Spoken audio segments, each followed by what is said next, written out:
वासुदेवाय। ओम नमो भगवते वासुदेवाय। ओम नमो भगवते वासुदेवाय। ओम नमो भगवते वासुदेवाय।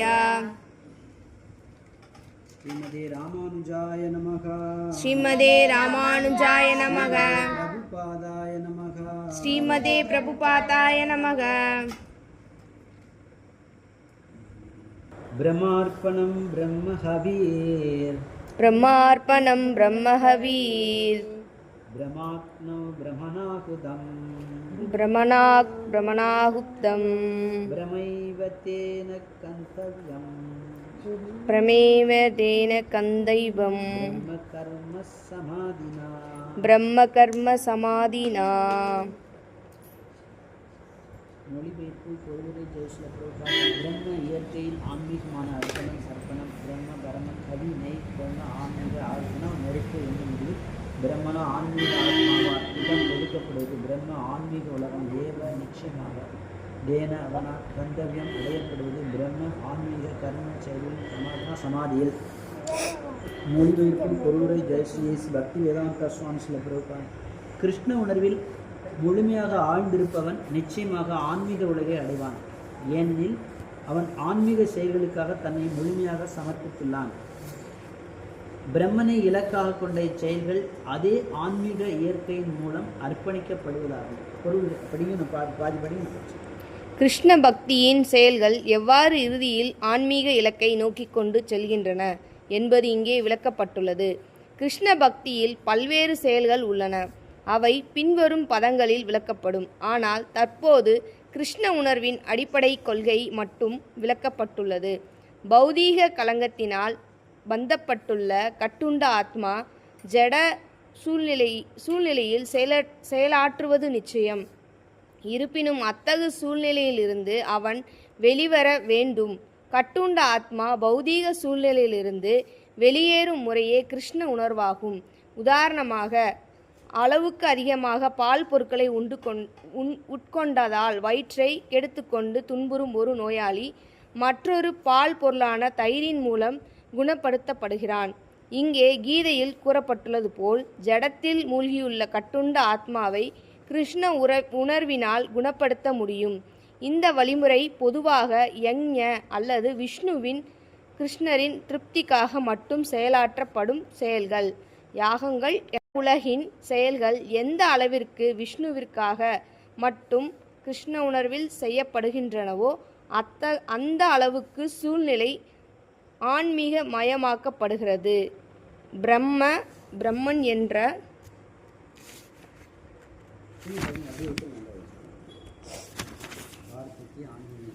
வார்த்தைக்கு ஆன்மீகம் என்று பொருள். இறைவன் ஆன்மீகமானவர். அவரது திவ்யமான உடலிலிருந்து வரும் ஒளிக்கதிர்கள் பிரம்ம ஜோதி அவரது ஆன்மீக தேஜஸ் என்று அழைக்கப்படுகின்றது. இருப்பவை அனைத்தும் இந்த பிரம்ம ஜோதியிலேயே நிலை பெற்றுள்ளன. ஆனால் இந்த ஜோதியானது மாயையினாலோ புலநுகர்ச்சியினாலோ மறைக்கப்படும் போது அது பௌதீகம் எனப்படும். இந்த பௌதீக திரையின் கிருஷ்ண உணர்வால் உடனடியாக அகற்றிவிட முடியும். இவ்விதமாக கிருஷ்ண உணர்வில் அர்ப்பணிக்கப்படும் பொருள், அந்த அர்ப்பணத்தை ஏற்றுக்கொள்பவர், அர்ப்பணிப்பதற்கான வழிமுறை, அர்ப்பணம் செய்பவர் மற்றும் அர்ப்பணத்தின் விளைவு இவையெல்லாம் சேர்ந்ததே பிரம்மன் அல்லது பூர்ண உண்மை எனப்படும். பூர்ண உண்மை மாயையால் மறைக்கப்படும் போது பௌதீகம் என்று அழைக்கப்படுகின்றது. பூர்ண உண்மையின் தொண்டில் பௌதீகம் உபயோகப்படுத்தப்படும் போது அது தனது ஆன்மீக உணர்வை மீண்டும் அடைகின்றது. மாயையில் உள்ள உணர்வை பிரம்மனிடம் பரமனிடம் மாற்றும் வழிமுறையே கிருஷ்ண உணர்வு. மனம் கிருஷ்ண உணர்வில் முழுமையாக ஆழ்ந்திருக்கும் நிலை சமாதி எனப்படும். இத்தகு உன்னத உணர்வில் செய்யப்படும் அனைத்து செயல்களும் யக்ஞ பரமனுக்காக செய்யப்படும் யாகம் என்று அழைக்கப்படுகின்றன.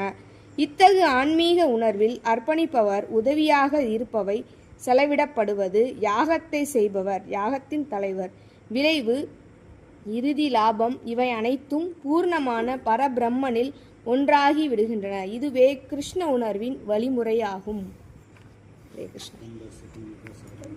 கிருஷ்ண உணர்வில் முழுமையாக ஆழ்ந்திருப்பவன் இப்போ கிருஷ்ண உணர்வுன்னு அடிக்கடி இதில் வருது. நம்ம புஸ்தகத்திலே நிறைய சொல்லுவார் கிருஷ்ண உணர்வு. அப்போ அது வந்து என்னங்கிறது நாம் வந்து தெளிவாக புரிஞ்சுக்கிட்டோம்னாலே நம்ம வாழ்க்கை ஸ்டைலே மாறும். அதுதான் இப்போ இப்போ நம்ம பார்க்கலாம் கோயில்களை பொதுவாகவே நம்ம கோயில்களுக்கு போகிறது அப்படிங்கிறது வந்து எல்லாம் வச்சுருக்கோம். அதனால் வந்து தத்துவத்துக்கு ரீதியாக யார் சொல்லிக் கொடுக்குறாங்க? கோயிலுக்கு போகிறோம், கோயில்கள் எத்தனை, அது சைவ கோயிலாக இருக்கட்டும் வைணவ கோயிலாக இருக்கட்டும், கோயிலுக்கு போகிறதுங்கிறது நம்ம நாட்டில் பிறந்தவங்களுக்கு எல்லாருக்கும் வந்து தெரிஞ்சது, போய்கிட்டு வந்துட்டு தான் இருக்கோம். வைஷ்ணவ கோயிலாகவே எடுத்துக்கோம். இப்போ திருப்பதியே போகிறோம். திருப்பதிக்கு நம்ம இன்னும் சொல்லப்போனால் திருப்பதி போகிறதுனால அது பெரிய இதாக தான் எல்லோரும் சாதனையாக தான் நினச்சி போகிறோம். அதுலேயும் பட்டாசி போகிறவங்களாம் புக் பண்ணி 2 மாதம் முன்னாடி புக் பண்ணி போகிறது, காத்துக்கிறது போகிறது, ரைட். அடுத்து அதுமாதிரி ஸ்ரீரங்கம் போகிறது, பெரிய கோயில் வச்சுருக்கோம். ஆனாலும் கூட நம்ம கோயிலுக்கு போகிற புண்ணியம் கிடைக்கிது இல்லைன்னு சொல்ல. ஆனால் நம்ம என்ன தெரிஞ்சுட்டு வந்தோன்னு யாராவது சொல்ல முடியுமா? நிச்சயமாக முடியாது. இதில் ஓப்பனாக சேலஞ்ச் பண்ணலாம். கோயிலுக்கு போயிருப்போம், அந்த பலன் கிடைக்கும், அவ்வளோதான்.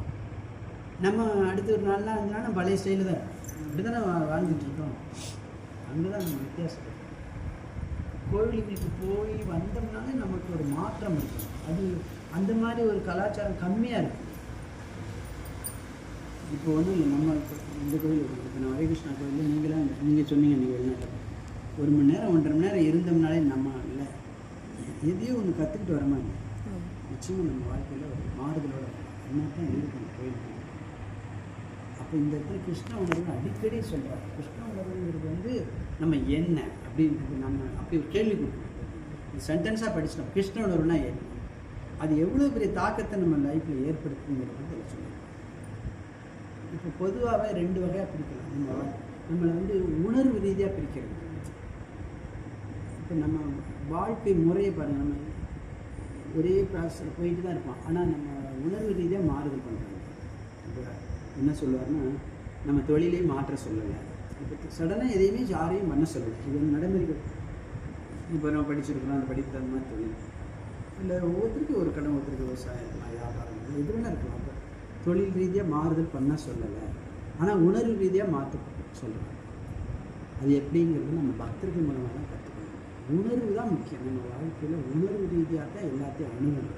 அப்போ என்ன இப்போ இந்த கிருஷ்ண உணர்வுங்கிறதே எப்படின்னா, நம்ம இன்னும் சொல்லப்போனால் இன்றைக்கி கூட காலையில் ஒரு வீடியோ எடுத்தோம். காலையில் எந்திரிக்கும் போதே நமக்கு ஆரம்பிச்சிடும். அதுதான் நம்ம மைண்ட் செட்டை மாற்றணும். புரியுதுங்களா? நம்ம ஆக்டர் நம்ம வாழ்ந்த வாழ்க்கை முறைகளே தொழிலை மாற்ற சொல்ல, உணர்வை மாற்ற சொல்லணும்.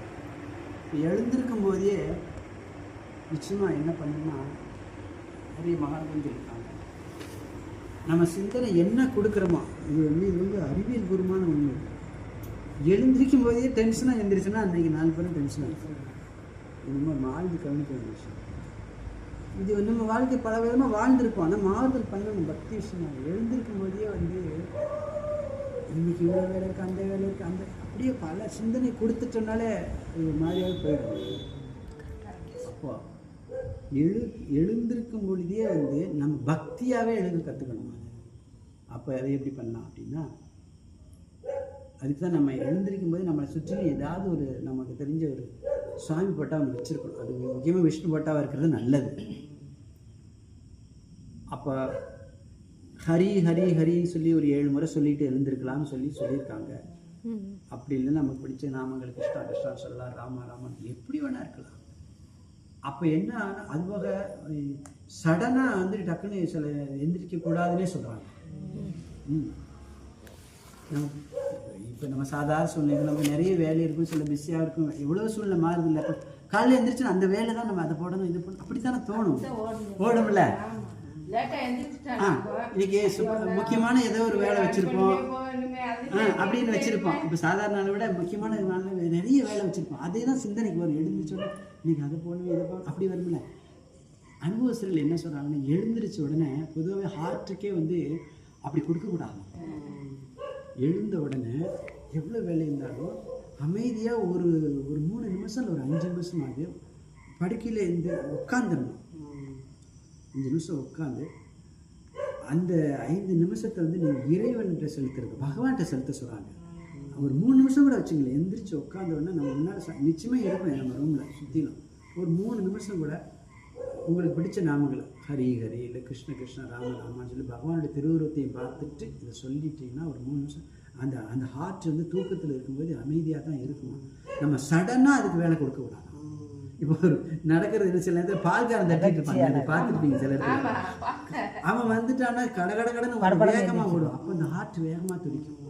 நம்ம அப்படி கொடுக்காம ஒரு 10 நிமிஷம் அவன் வர்றதுக்கு முன்னாலே நம்ம எழுதிக்கணும். எதையோ ஒரு கட்சி ஒரு 5 நிமிஷமாவது பகவான் நாமத்தை சொல்லி நினச்சிட்டு அடுத்த காரியத்தை ஆரம்பிங்க. உங்களுக்கு அன்றைய நாள் பூரா இறை சிந்தனையிலே நல்ல பாசிட்டிவாகவே நல்லா அமையும். இது ஜென்ரலாக சொல்கிறேன். இங்கே பாருங்க, இந்த கிருஷ்ண உணர்வுங்கிறது நம்ம ஒரு நாள்லேயே நிறைய மாறுதல் கொடுக்குது. செஞ்சு தான் பார்க்கணும்.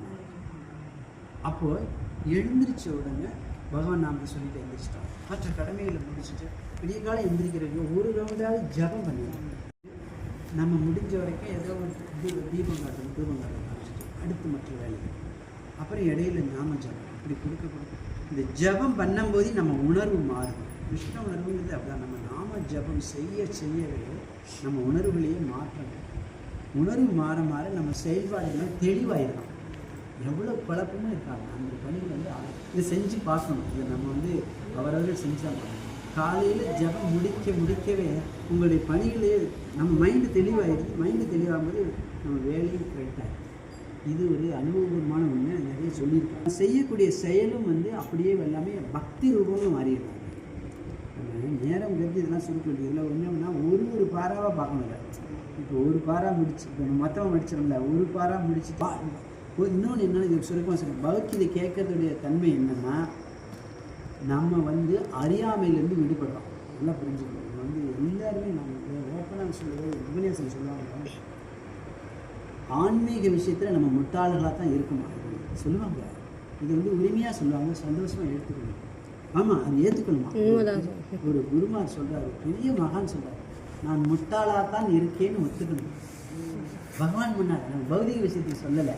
பௌதிகத்தில் பெரிய பிஹெச்டி பட்டமே வாங்கிக்கலாம், பெரிய சயின்டிஸ்டாக கொடுக்கலாம், அதை பற்றி கவலையே இல்லை. இங்கே அதெல்லாம் வேலை. ஆன்மீகத்தில் பகவான் முன்னால் அடியே நான் முட்டாள், எனக்கு ஞானத்தை கொடுங்கன்னு பகவான் வேண்டாம். அப்படி வேண்டுறவங்களுக்கு தான் பகவான் எல்லாரும். நமக்கு கொஞ்சம் விஷயம் தெரிஞ்சிருக்கலாம், தெரியாமல், அதை பற்றி கவலையே இல்லை. மகான்கள் முன்னால் அப்படி இருக்கும்போது நமக்கு ஞானம் வளர்ச்சி அடையும். நம்ம நாமே தாழ்த்திக்கிறது ஆன்மீகம். அப்போ என்ன ஆகும்?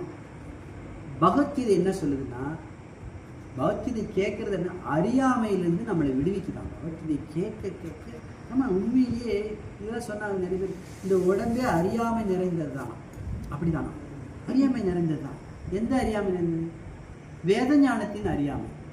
ஆமாம், உண்மையில் நமக்கு என்ன வேத ஞானத்தை பற்றி தெரியுமா? வேத ஞானத்தின் சுருக்கம் தான் பகவத்கீதை. அப்போ பகவத்கீதை கேட்கறதுனுடைய தன்மை என்னன்னா, நம்ம அறியாமையிலேருந்து விடுபடணும். அறியாமையிலேருந்து விடுபடணும், நம்ம பாவத்திலேருந்து விடுபடணும். நம்ம ஒரு பேச்சு சொல்கிற 25 வருஷம் 40 வருஷம் 50 வருஷம் 6 வருஷம் வாழ்ந்துருப்போம். அது ஒரு குறிப்பிட்ட மாதிரி வாழ்ந்துருப்போம்.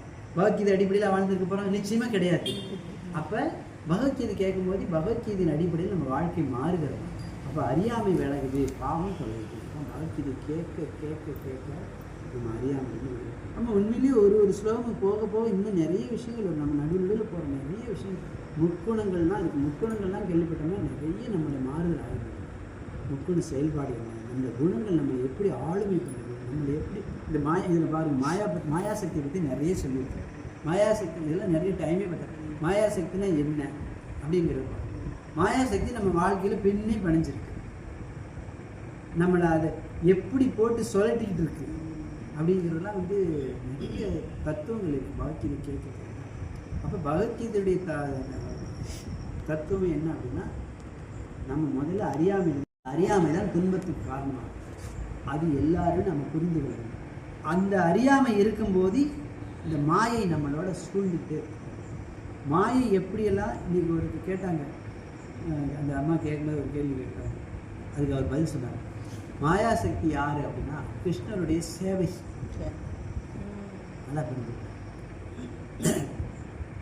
எப்படி வேணால் வச்சுக்கலாம், துர்காதேவின்னு வச்சுக்கலாம். கிருஷ்ணருடைய கட்டுப்பாட்டில் இயங்குறாங்க. துர்காதேவி நம்ம அம்மன் வழி, துர்காதேவினா உலகத்தை நடத்துகிறாங்க, உண்மை தான். அவங்க வழி, அவங்க பிளானில் தான் எல்லாம் ஓடிட்டு இருக்கு. கிருஷ்ணருடைய கட்டுப்பாட்டில். கிருஷ்ணருக்கு அவங்க உண்மையான சேவைக்கு அவங்க தவறே பண்ண மாட்டாங்க. அந்த சைடில் விஷ்ணு துர்க்கைன்னு சொல்லி வச்சுருப்பாங்க சாமி. விஷ்ணு. அப்போ மாயாசக்தி வந்து இந்த ஜீவராசிகளை கட்டுப்படுத்துறாங்க. கிருஷ்ணருடைய ஆணையின் கீழே இவங்க செயல்படுறாங்க. நம்ம வாழ்க்கை முறையில் அவங்க கட்டுப்படுத்துறாங்க. அதே நேரத்தில் மாயாசக்தி வந்து 1% கூட தவறே பண்ண மாட்டாங்க. கரெக்டாக பணி செய்வாங்க. நம்ம வாழ்க்கையிலேயும் அவங்களுடைய ஈடுபாடு இருக்கு. அப்போ நேரம் நம்ம கிருஷ்ண பக்தராகும் போதே இந்த மாயாசக்தி நம்மளை வந்து துன்புறுத்துறாங்க. மாயாசக்தி வந்து 3 விதமான கயிறுகளை போட்டு வச்சுருப்பாங்க. பௌத்திக புஸ்தகத்தில் ஆரம்பத்தில் பார்த்தீங்கன்னா தெரியும். முக்குணங்கள் அடிப்படையில் ஒவ்வொருத்தருக்கும் அந்த கயிறுகள் மூலமாக நம்மளை செயல்படுறாங்க. அடுத்தடுத்து வரும்போது முக்குணங்களை பற்றி நம்ம நிறைய தெளிவுபட்டோம்னா நம்ம வாழ்க்கைக்கு ரொம்ப சுலபமாயிடும். படிக்க கேட்க பேச தான் வரும். படித்தோம்னா கொஞ்சம் புரியும். டிஸ்கஸ் பண்ண தான். அப்போ அந்த மாயாசக்தி நம்மளை எப்படி விடுவிக்கிறாங்க? 99% மாயாசக்தியால் தான் எல்லாம். பெரிய தலைவராக இருக்கட்டும், சாதாரண கிருஷ்ணர்கிட்ட போகாத வரைக்கும் மாயாசக்தி கட்டுப்படுத்தே இருப்பாங்க. நம்ம செய்யக்கூடிய பகவத்கீதை படிக்க கேட்க என்ன ஆகும்? நம்ம பாவங்கள்லேருந்து குறைஞ்சி நம்ம அப்படியே கொஞ்சம் கொஞ்சமாக மாற ஆரம்பிச்சிடும். மாயாசக்தி நம்ம விட ஆரம்பிச்சிடும். நம்ம வாழ்க்கை எளிதாயிடும். துன்பங்கள் நம்மளை அவ்வளோ சீக்கிரம் அண்டாது. கிருஷ்ணன் நேரடி கேட்பாங்க. படிப்படியாக நிறைய பகவத்கீதை பற்றி நம்ம பேச அப்போ நம்ம யார் கண்ட்ரோலில் வரணும்? நேரடியாக பகவான் கண்ட்ரோல் வரதான் ரொம்ப நல்லது. மாயாசக்தியுடைய கற்று வந்தாலும் கூட மாயாசக்தி வந்து கிருஷ்ணர் பக்தர் அப்படின்னு ஐட்டம் சொன்னால அவங்க வந்து அவங்க வேலையை சுலபமாக்கிப்பாங்க. ஓம் நமோ பகவதே வாசுதேவாய. ஓம் நமோ பகவதே வாசுதேவாய. ஓம் நமோ பகவதே வாசுதேவாய. ஓம் நமோ பகவதே வாசுதேவாய. சர்வம் ஸ்ரீ கிருஷ்ண